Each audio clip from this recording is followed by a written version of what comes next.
Magandang buhay sa inyong lahat. Again, this is Coach Mel of Nadine's AC Driving Academy. At for today's video, ituturo ko naman po ay ang pagpa-parallel parking. So yung huling video po na napanood ninyo is about reverse parking. So today is about the parallel parking. At syempre, para sa mga hindi nga po pala nakasubscribe sa aking channel, please subscribe on my channel and click the notification bell para po kayo ay ma-update sa mga videos na ginagawa ko about driving. Alright. Okay.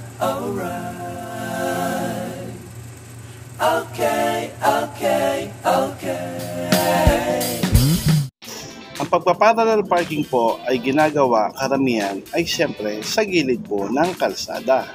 Na kung saan pag wala na po kayo maparkingan sa mga loob ng parking area, ay magpapark kayo sa tabi ng kalsada.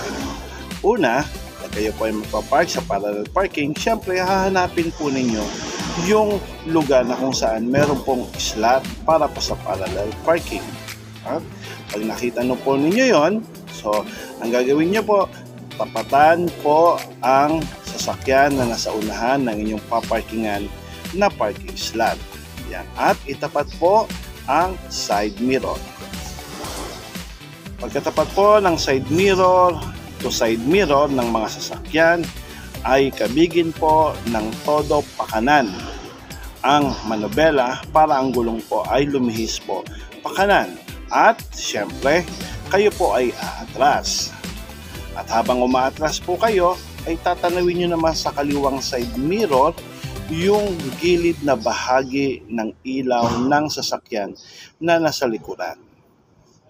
At pag nakita nyo na po siya, ang gagawin nyo po ay tuwid nyo na po ang gulong para po sa pagpasok ng sasakyan sa parking slot. At syempre, kapag nasa loob na po siya at ang inyong unahang bahagi at ang likurang bahagi ng sasakyan na nasa inyong unahan ay nagpantay na, kabigi na po ang todo pakaliwa para po sa pagpasok ng tuwid sa parking slot na parallel parking.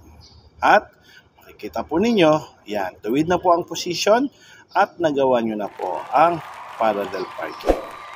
Thank you!